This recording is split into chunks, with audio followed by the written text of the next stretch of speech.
Hello, so I wanted to make this week's video kind of from a slightly different perspective. I've done videos before about why we come to tarot for a reading and what is that about. And of course, we all know we come to tarot for a reading because we feel that we need some input. We feel that maybe we're a bit lost, maybe a bit stuck. We can't see into the situation.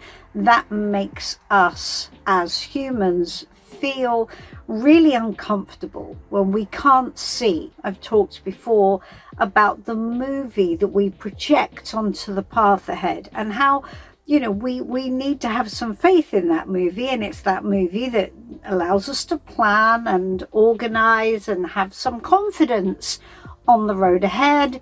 And when either we can't see because we don't have a movie, or the movie's been taken away from us and the relationship's broken up, or we've lost the job, or whatever it is, what we thought was going to happen is not going to happen. And so when that happens, we can come to tarot and we can get some kind of ground zero. We can get some kind of look at a new movie.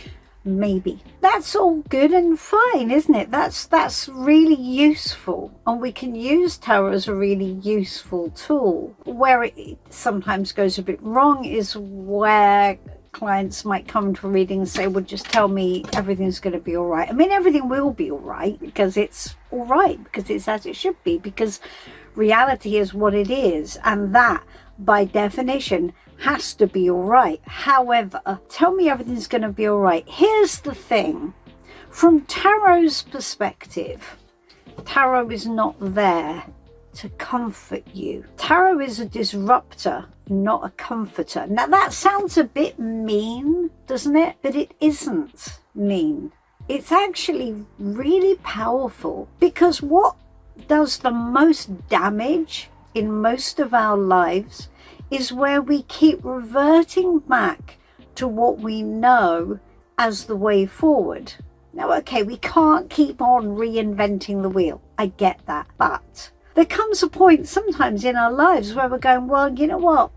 Something's not working, and I kind of feel all at sea, or again, I feel stuck, or I can't see the way ahead, or relationships just aren't working. I'm going round in circles, or there's this same thing showing up for me and I'm scared that the same things are going to happen moving forward. Maybe I'm always going to have a bullying boss. Maybe I'm always going to have a boyfriend who will leave. Whatever it is, right, we're scared. We don't want to move forward because we're worried. What tarot is very good at doing is it's good at looking and going, okay, what's your role in this? What needs to be changed? What needs to be disrupted?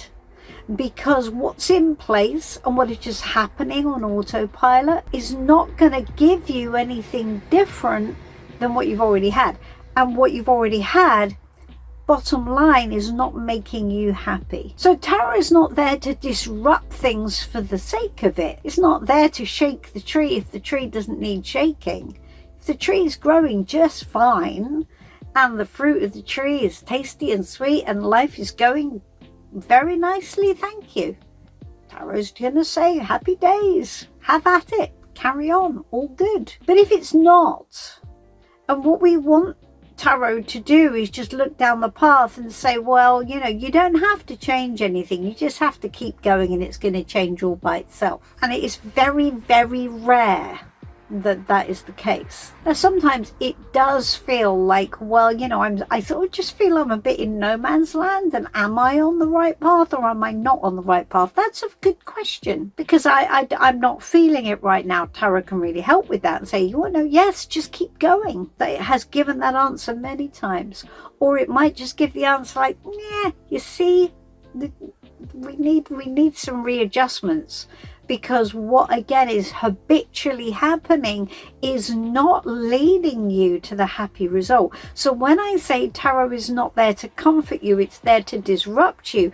It's doing that because it wants you to be happy, because that's its kind of goal. Let's just compare it to the dreaded AI. AI is there to read patterns. It's there to look at the past and look at potentially how those patterns will show up in the future based on the past. That's what we do as humans. That's what we do. We imbue the future with the past, and then we make a plan depending on what the past has been. And tarot doesn't do that. Tarot is able to look at the future as set by the past and go, yeah, if we want a different future, this is going to have to change. Your thinking is going to have to change. It's going to feel really uncomfortable. But if you keep on doing what feels comfortable, it ain't going to be comfortable. It's not there to comfort you. It's there to disrupt the pattern so that you can get a different outcome. The trouble is, often we want a different outcome without too much disruption, because it's the disruption we don't like. We hate the disruption. We just want things to continue. Life just, of course, as we know, isn't like that. You know, you have your group of friends, right? And you have your, I often describe the tarot queens in this way. So you have the Queen of Cups, who's the queen who's going to sit there and go, yes, I understand. I understand. How does that make you feel? I understand. I have lived this too. And they won't try and fix it. They'll just sit there and they'll comfort you, and they'll put an arm around your shoulder, and they'll just sit with you and hold the space. That can be useful in the moment. Then you've got the Queen of Wands. She's the party girl, right? She's the girl who says, stop with your moping, put on your red dress, get out, have a few, drink plenty more fish in the sea. There's your Queen of Wands.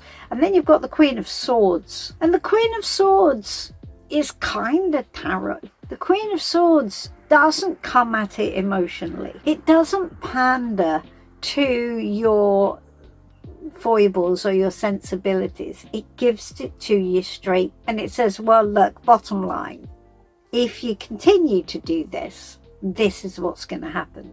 So just so you know, this needs to change and this needs to change in order for you to move forward, and you need to be doing this right now. Now, sometimes doing this right now is not what we want to hear, but nevertheless, we need to know so that we can make a proper decision.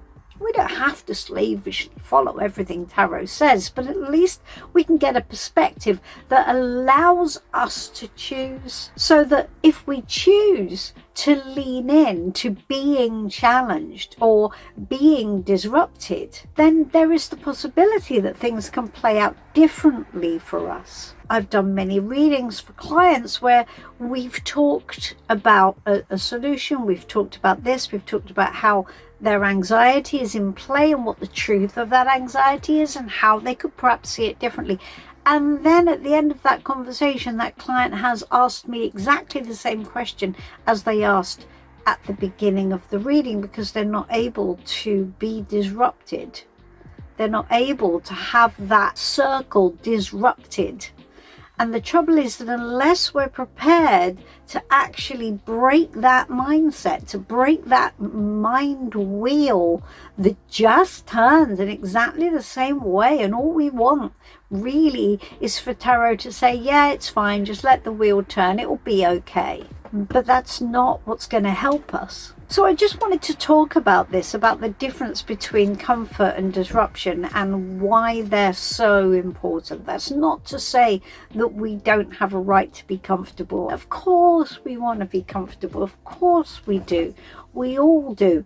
But the fact is, if you're not comfortable, it might be necessary to get a little bit more uncomfortable in order to get to the comfort bit. Otherwise, we're going to be sitting in what's called an uncomfortable comfort zone. It's tolerable. We're used to it. Us humans are incredibly adaptable, right? This is one of our superpowers. We can morph ourselves to survive in almost any situation. No matter how deeply unpleasant that is, we will adapt ourselves to it. It's that very adaptability which can be a real problem when things are not the way we want them to be. We have adapted to the situation, and for us to move out into a situation that we are not adapted for is incredibly challenging. And often we've got no guidebook for that.